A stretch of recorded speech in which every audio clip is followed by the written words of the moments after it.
Assalamualaikum warahmatullahi wabarakatuh. Perkenalkan, nama saya Delawati dengan NIM 2289240034 dari kelas B. Saya di sini akan memaparkan materi pada zaman Mesopotamia sampai hingga Yunani kuno. Bangsa Mesopotamia, Mesir, dan Yahudi yang berinteraksi politik dan sosial dengan bangsa lainnya yang diserap dengan penakluk Yunani, dan kemudian Romawi yang membawa bentuk modern dari seni kembali ke Eropa. Fungsi sosial musik itu sebagai faktor iklim. Pada zaman Mesopotamia juga memiliki beberapa zaman. Yang pertama, Sumeres 2040 sebelum Masehi. Bangsa Sumeres 2049 merujuk pada skenario hipotetis atau latar fiksi. Berdasarkan pendapat Sumeres kuno, faktanya Sumeres adalah peradaban yang terkemuka di Tamiya kuno. Yang kedua, Babylonians 2040 sebelum Masehi sampai 1070 sebelum Masehi. Yunani muncul sebagai negara-negara besar sekitar 1894 sebelum Masehi. Sebelumnya, pada periode ini, Babilonia mulai mengkondisikan di antara berbagai negara kota. Periode ini menyaksikan perkembangan pemerintahan terpusat dengan raja-raja seperti Hammurabi yang menegaskan kekuasaan atas wilayah yang luas. Yang ketiga, Kasites pada masa 1740 sebelum Masehi sampai 1160 sebelum Masehi. Para pemimpin mereka berkuasa pada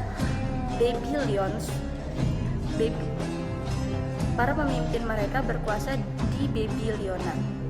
Setelah runtuhnya dinasti yang berkuasa, hanya ada sedikit bukti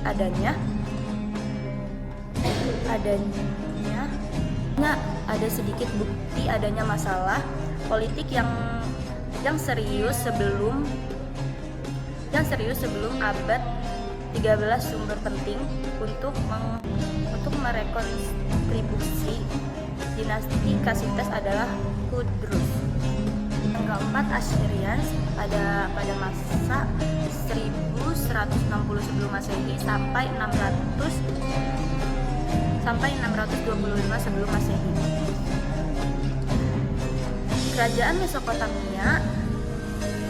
Mesopotamia Utara yang menjadi pusat salah satu kerajaan besar di Timur Tengah kuno, letaknya di wilayah yang sekarang menjadi Irak Utara dan Turki Tenggara. Assyrians merupakan wilayah ketergantungan Babilonia dan kemudian kerajaan Mitanni selama sebagian besar milenium kedua sebelum Masehi. Negara ini muncul sebagai negara merdeka pada abad ke-14 sebelum Masehi. Yang kelima, Babylonians pada masa 625 sebelum Masehi sampai 538 sebelum Masehi. Kota yang dibangun di tepi sungai Euphrates, Raja Babylonians adalah orang Amori, suku Semit Barat yang telah menetap di Mesopotamia. Dalam jangka waktu lama, jenis instrumen baru yang muncul dikenal sebagai Semit Barat. Yang keenam, Persia pada masa 538 sebelum Masehi sampai 331 sebelum Masehi. Musik Persia pada periode 538 sampai 331 sebelum Masehi berkembang selama dinasti Achaemenid yang mendirikan Kekaisaran Persia dan menjadi salah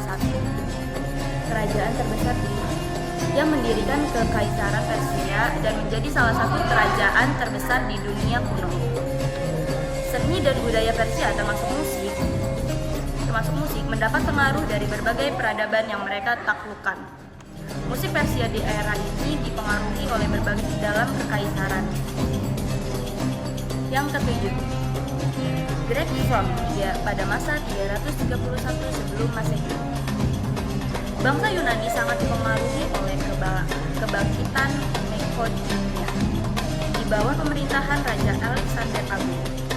Ada beberapa poin yang penting tentang raja-raja Yunani. Ada beberapa poin penting tentang orang-orang Yunani pada masa ini. 1. Kekuasaan Makedonia.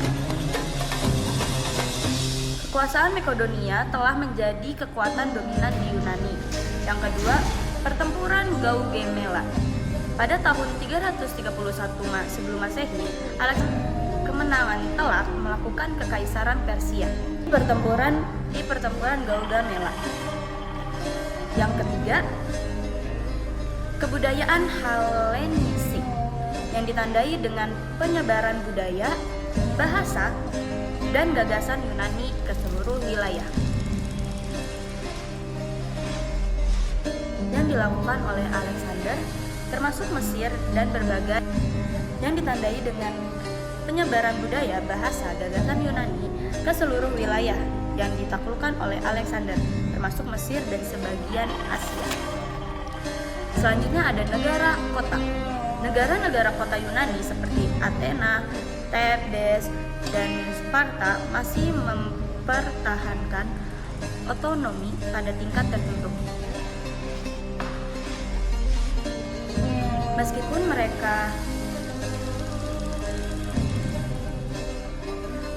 mereka semakin dipengaruhi oleh pemerintahan dan fasilitator Makedonia. Selanjutnya, filsafat dan sains. Era ini terus mengalami kemajuan dalam bidang filsafat, sains, dan seni. Filsuf ketermuka seperti Aristoteles. Selanjutnya Timur Tengah dan Mesir kuno. Penduduk wilayah Mesopotamia di sekitar lebah sungai Euphrates dan Tigris, bangsa Sumeres, Babilonia, dan Asia hidup dari 3500 sebelum Masehi hingga 500 sebelum Masehi. Bangsa Yunani kuno mendominasi bangsa mereka, menyerap elemen kebudayaan terdahulu yang mereka duplikasi dan mereka gabungkan menjadi peradaban yang maju. Musik Yunani kuno terpengaruh oleh budaya timur dekat seperti Mesopotamia, tetapi mereka mengembangkan sistem musik yang lebih teoritis dan teosifis. Yunani kuno memiliki konsep musik yang sangat terkait dengan MTK dan kosmos. Nah, ada beberapa instrumen musik Yunani kuno. Yang pertama, gitar digunakan dalam pertunjukan publik dan dianggap sebagai instrumen yang mulia. 2. Aulos, instrumen tiup ganda yang sering digunakan dalam pertunjukan teater dan upacara militer. Ketiga, hidrolalis, organ air, salah satu instrumen paling kompleks pada masa itu, digunakan di area publik. Yang keempat, tambur. Simbal, dan alat perkusi. Digunakan dalam upacara keagamaan dan tarian. Peran musik Yunani kuno yaitu musik digunakan oleh drama, upacara keagamaan, dan perayaan publik. Musik juga memiliki hubungan dengan filosof seperti Plato dan Aristoteles, membahas pengaruh musik terhadap moralitas dan perkembangan karakter. Selanjutnya, musik dikaitkan dengan mitologi. Misalnya, Orpheus dikenal karena perkuatan magis musiknya. Secara keseluruhan, musik di Mesopotamia dan awal Yunani kuno memainkan peran penting dalam kehidupan religius dan sosial masyarakat. Musik berkembang dengan sesuatu yang terutama ritmis dan seremonial. Di Mesopotamia menjadi bentuk seni yang lebih teoritis dan filosofi di Yunani kuno. Mungkin itu saja yang bisa saya sampaikan. Kurang lebihnya mohon maaf. Wassalamualaikum warahmatullahi wabarakatuh.